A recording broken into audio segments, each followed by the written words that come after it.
Hi everyone, I'm Chris, and I am really impressed. It's the 3 p.m. slump, and there are this many people in a talk about management. I think I had a nightmare last night that no one was going to be in here.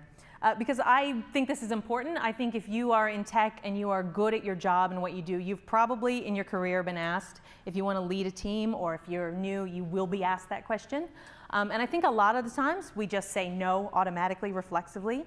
My goal for today is to not convince you that you should be in management at all. Don't want to put that out there. My goal is to give you some information so the next time you get asked that question, you can actually make an informed decision. I wasn't sure how to sell this to you guys, this topic, and I was talking to a friend of mine recently, and I realized he's kind of the ideal audience for this. I was like, all right, look, you're in your 30s, you've been a hands-on technical person your whole career. He's sort of at the stage where he's like, oh, do I want to be an architect and keep on this technical track? Or do I want to just like stop trying to keep up with new stuff and be a manager? And I said, okay, well, what would you want me to tell you at this YOW West talk? And he's like, he thinks about it and he's like, okay, I want the no bullshit version. I don't want fancy pants management buzzwords and talk. I want you to tell me, what do managers actually do all day long? I want to know, how do they work? You know, how do managers work? How do you know if you'd be any good at it? What skills do you need? And would I even like it? And I went, oh, great. Hopefully you've all wondered those same things at some point or another, because that's the stuff I'm going to try and cover in the next 25 minutes. And make no mistake, I actually used to be in your shoes as well. I've been working in tech for nearly 16 years now, and most of that time I was what you call an individual contributor. Have you heard that term before? Yeah? You know what it means? It means the people who do the work, right? Yeah. So I never had any direct reports, and yeah, I would get asked, do you want to go into people management? I'd be like, hell no. But then in 2014, I walked into a meeting with the CIO of my company, and she offered me a promotion into people management to lead my team of 16 people.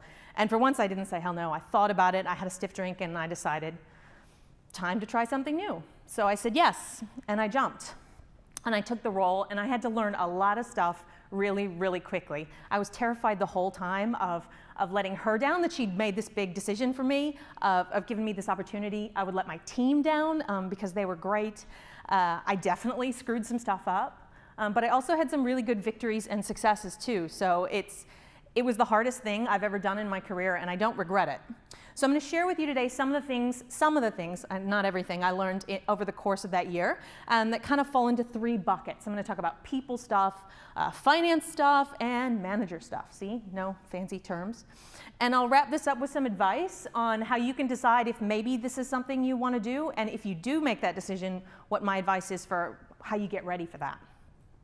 So, people stuff.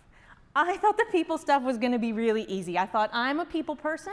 I'd already transitioned out of being hands-on tech a few years before. I think my people skills, that's why they offered me the role in the first place, right? So I thought I had this part covered. And the very first to-do item on my checklist as a newly minted people manager was having one-on-ones with my team. This is like the #1 thing that managers actually do, is they build relationships with their team, they keep them engaged, they try and identify what problems they're having, and they try and help them, reach their goals and be successful. So I had 2 problems. One, I had a really big team. I think I had 16 people on the team at that time. My company wanted you to have a 30-minute one-on-one every 2 weeks. Do the math, that's 8 hours of just sitting in a room with someone, listening to them tell me about their goals and problems. That was a problem. And then also I had no idea what I was doing. But I thought, I'm a people person, I'll wing it. So I went into the first one with an engineer, how difficult does this be? I'm gonna say, how you doing? And he's like, all right, here's a piece of paper, here's my personal development plan. I'd like to talk about how you're gonna help me make my goal of being a senior engineer. And I went, oh crap. No idea. So I had to learn this stuff really quickly. And eventually I kind of figured out how to make them not suck. One thing is sticking to the schedule. They're always the first thing to go when you're trying to meet a deadline. You guys know this. Getting out of the office helps a lot. It's really hard to sort of have a good conversation with someone when you're in a conference room or in an open plan office. You can't have interesting conversations. So getting out of the office, giving them my undivided attention is one of the best things you do as a manager. You have to be comfortable with putting your phone and your laptop away and having a notebook to jot down some notes. allowing them to set the agenda and not having it just be operational. Like all the one-on-ones I had in my career ended up being, how are you going on the project you're working on? Where are you with this task and that task? And you don't want it to be about that. You want it to be about, how do I get to the next stage of my career? Or sometimes it's just allowing them to vent about something. It's really hard to not, I kept wanting to try to solve problems for people, and you have to instead try and help them solve them for themselves. It's really hard when they're having a problem with another person, because you want to just be like, get over it, but you can't do that. Eventually, I got better with the one-on-ones, but like I said, my team was still way too big for one person, and I didn't feel like I was giving people enough attention, and I also didn't feel particularly qualified to help technical people along their career journey. So I needed to hire, and hiring is really hard. We'd had a dev manager on my team, and during the reshuffle, when I got promoted, he went elsewhere. So I had that role sitting there of being the line manager for all the techs. I basically ended up hiring for the next 15 months straight. Like I was hiring the dev manager, I was hiring engineers, I was hiring testers. And I mean, you know, most of us have been involved in interviewing at some stage, but this was the first time I'd ever been a hiring manager. And it was the part of being a manager that I liked the least. It takes up a lot of time. So my goals with hiring were just to minimize the amount of time it took up and to not make bad decisions. I hired a lot of people over the course of that job, and I would say on average, I hired really great people. There were a few that were meh, but you know, the problem was that it was just me. That's a really difficult one. I know some of the big companies like Google do hiring by committee, and I think that's a really good approach, especially if you're new to this, because it's really stressful being the person making the call on whether or not someone is a good fit. Another thing I did that really helped me was to be specific in the job description. Like, not only did I need someone who had skills managing engineers, but my team was responsible for a very specific technology, video streaming, like Daphne does. And so I needed someone who had that domain knowledge as well, because I knew a bit of it from being on the team, but not enough to really go toe-to-toe with vendors in terms of the technology stack. So I was kind of looking for a unicorn there. And so crafting a very specific job description helped me weed out people who weren't going to be suitable. It also gave me criteria for actually judging people against them. Like, the reason I'm not great as a hiring manager is I like people. And when I'm in an interview with someone, I really want them to succeed, you know, and I want them to be the one, and you can't go in like that. So having a good set of criteria means you can objectively, you know, compare one candidate against another. And also, don't rush just to fill an empty seat. That was a big mistake. Often was rushing because someone was moving to another team or was moving overseas, and then I had to scramble. You don't want to do that. You want to get the right person, even if that means taking your time and sort of dealing with the chaos that happens while they're gone. So there was those first few months, frantically trying to juggle learning a new role, keeping my new boss happy, having one-on-ones with everyone on my team, and hiring people, and suddenly it was time for performance reviews. This takes up a lot of managers' time. My company did them quarterly, which is crazy. And I'd had a lot of crappy ones myself as an employee, where, you know, the ones where they just ask you to do a self-assessment, and then they kind of tweak the wording a little bit, and that's your review. Like, I thought that was kind of a cop-out, and I didn't want to do that. So I really wanted to make a genuine effort to write evaluations for everyone on my team, which meant 16 people. One thing I did that, by luck, that turned out to be really helpful is I started keeping like a file on, like, just an Evernote, like a little page for each person on the team, where I would keep track of, like, hey, you know, Daphne solved a really tricky bug. That was awesome, you know, or someone else brought a project in, you know, on deadline, or pulled an all-nighter to get something done. Keeping track of the good stuff, like, my view towards performance reviews was not to come up with points to take off you. It was more that, like, I think everyone on my team is awesome, and I want to have evidence to back that up. It's a lot easier to collect that stuff in advance as you go than try and come up with it after the fact.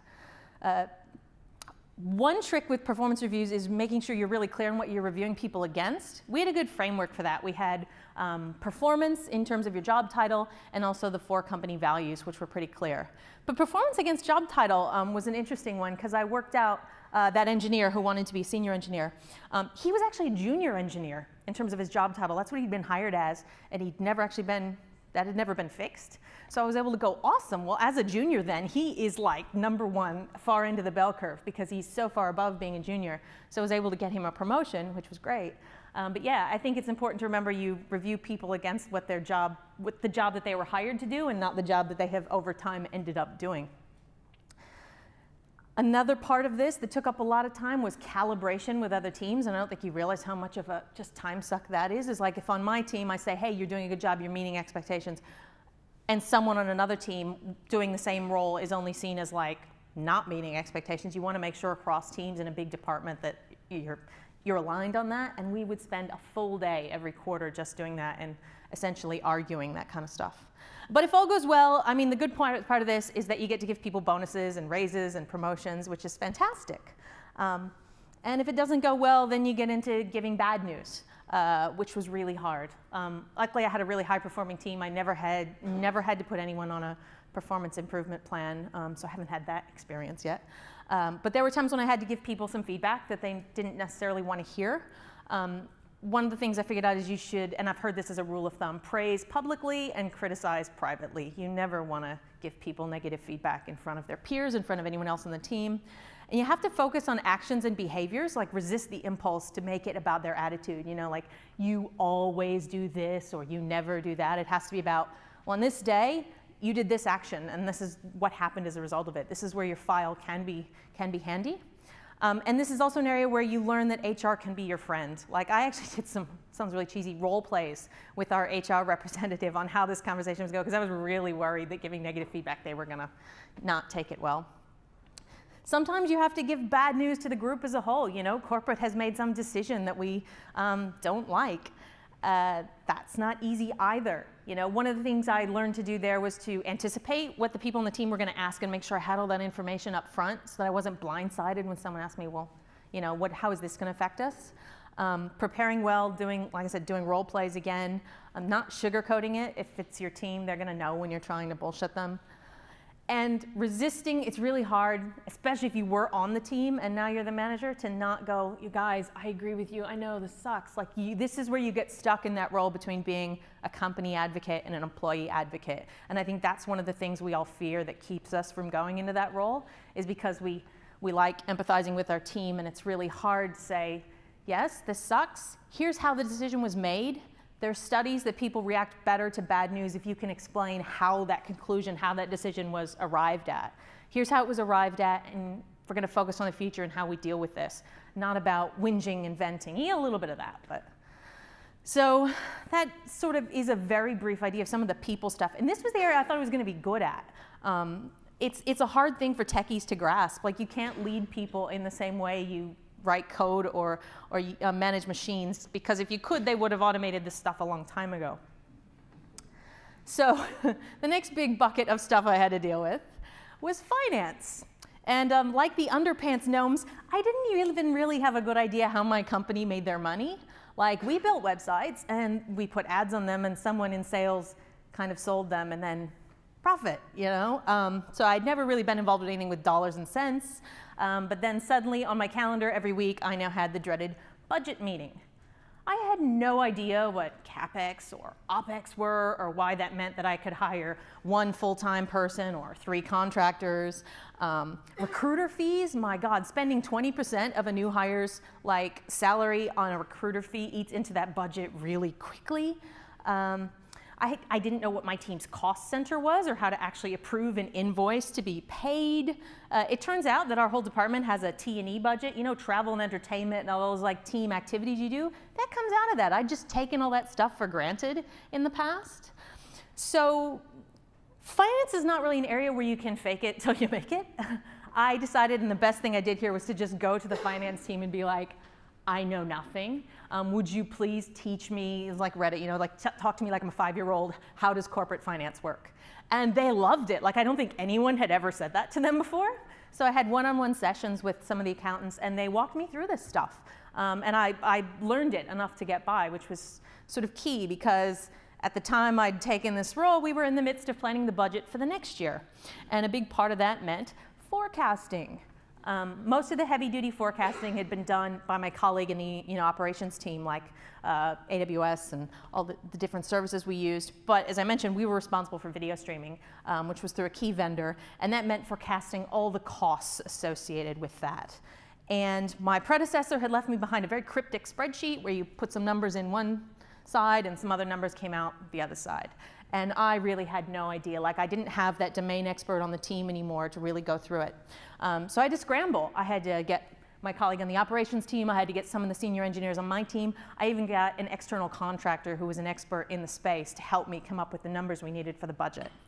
So I hope you're seeing a picture here that managers don't have to be the person who knows the most on the team. In fact, most of the time they are not. You just have to know who the people are to get involved and when to solve a problem.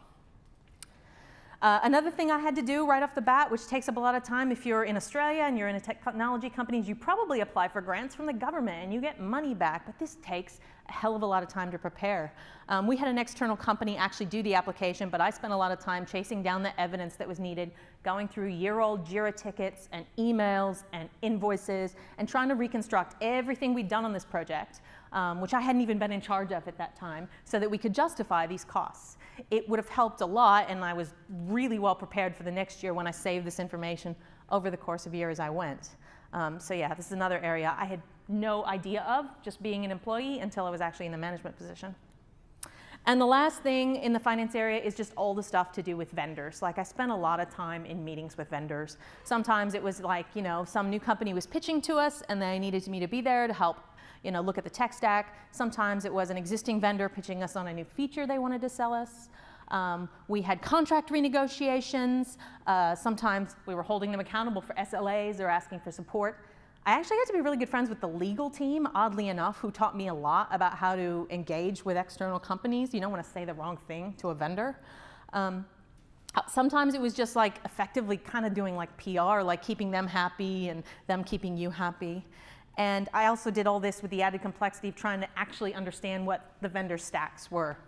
So I haven't even gotten into stuff like strategy and making decisions and stuff. This is just the people and finance thing. This took up probably, you know, 80% of my time in that first 6 months as a new manager. So if you were wondering what they did all day long, this is what I did all day long for those 6 months.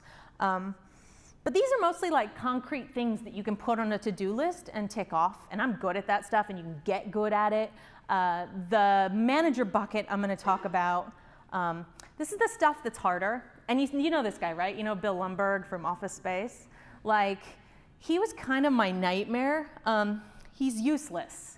He treats people badly. He uses lots of buzzwords. He's like the man, you know? And I really didn't want to be the man. And so that was my biggest problem with being a manager, is just dealing with that. I think that's another big reason we all reflexively say no to the management job, is we don't want to risk becoming Lumberg. So I had to figure out for myself what it meant to be a good manager. You know, I'd had good bosses, and other people have tried to solve this problem, like, but what do they have in common? And I had a really big hurdle here because I'd been the peer on the team and now was being the manager, and I didn't know how to make that transition. I had never seen anybody do that transition, you know? And so someone that I'd been friends with the week before, suddenly I was responsible for approving their sick leave and for giving them performance reviews and potentially telling on them up the management chain. You know, that's a hard position to be in. I actually at one point said to people on my team, look, you can unfriend me on Facebook. I won't be offended, you know, that's fine. I didn't want to be the one going, you know, oh, we can't be friends anymore. But at the same time, you don't want to like walk into Friday drinks and have the room just go quiet, like, because they can't vent. So I had a really hard time making that transition. And I think in a lot of ways, taking a new management role on a new team or in a new company actually would have made that a little bit easier for me. That's hard to get that role, though, you know that. So one thing that these studies have shown that really good bosses do have in common is something called emotional intelligence, or EQ. And this is a hard one because, you know, calling going into management a promotion is a massive lie. It is not a promotion. It is an entirely new skill set. And the things that made you good at your existing job are not the things that will make you good at being a manager. This is the stuff that will make you good at being a manager. It's things like self-awareness, like knowing your strengths and weaknesses, what your goals are and your values. Self-regulation, which is being able to control your emotions, not freaking out in changing circumstances. Social skills and empathy, you know, you want to be able to build relationships with people and consider their feelings. And resilience, coping with setbacks, is a big trait that good managers have in common. And I had thought I was good at this stuff, but it's nothing I had ever really like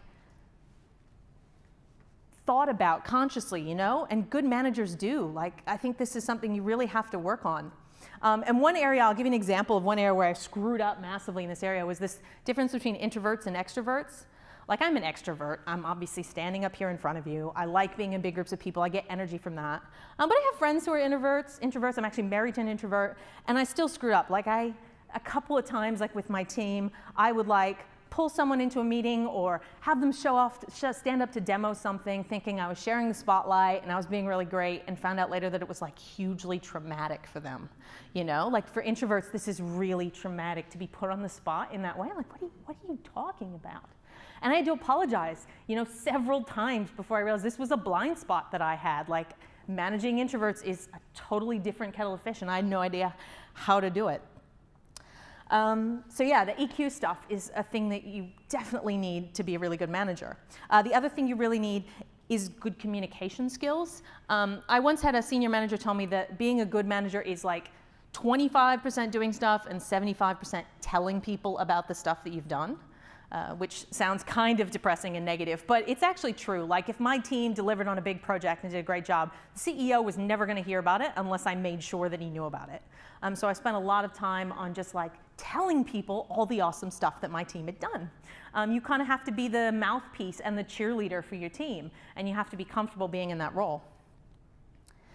And the flip side of that is shielding your team from everything that keeps them from their goals. And you may have even heard a name for this sort of management pattern. It's called being the shit umbrella, which means, you know, shielding your team from all this crap that's raining down from above. You protect them, do what you can to make it so that they can keep getting stuff done. Helping your team deal with change. It means sometimes arguing about decisions that have come down that you don't think you agree with. It means that if somebody screws up on your team, it's on you. Like, that is the big hard truth of being a manager, that when you succeed as a team, and you tell everybody how you've succeeded as a team, and when somebody screws up, you own it and it's on you. And that's the trade-off you make for not being the person that actually does the work anymore.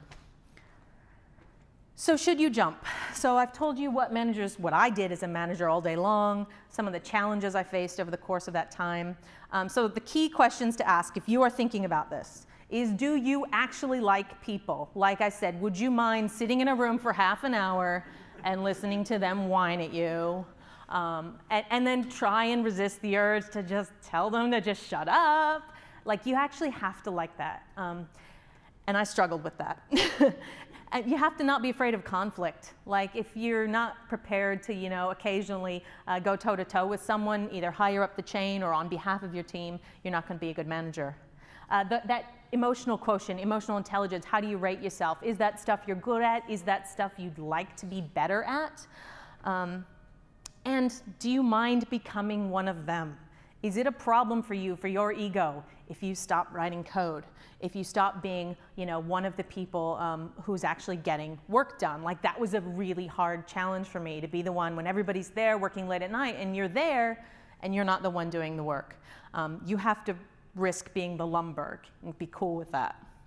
So if you are considering it, my advice to you, the first is to skill up. Don't wait until they've given you the promotion and like you're like me and you're learning it on the way. Skill up, learn how your business makes its money. Go shadow people in other teams. Like, get to know a salesperson. I know, but seriously, get to know a salesperson. Get to know legal, get to know, ask the finance people to give you some lessons on like how the budgets work. They'll be thrilled. No one ever asks them that stuff. If your company has a training program for new managers, do it.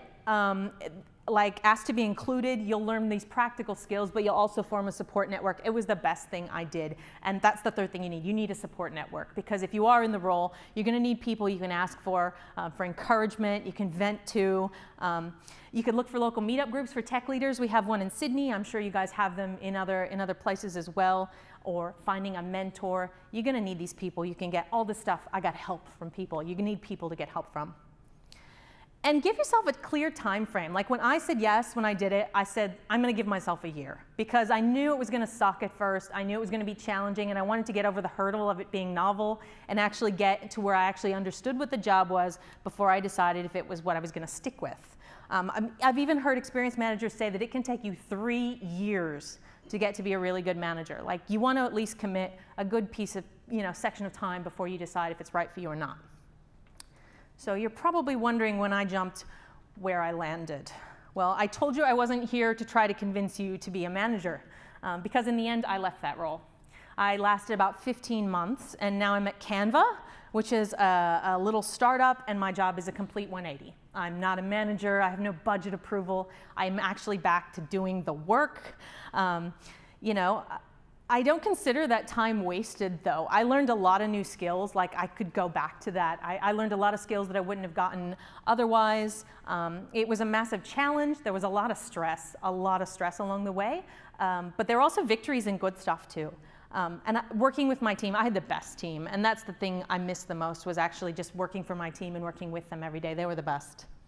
And I think that's what it comes down to. We all deserve to have really good bosses, really good managers who inspire us and encourage us to reach our goals. And I still think that I might be one of those people ultimately, and I just wanted to make sure you guys had the information in case you thought you might be one of those people too. Thank you.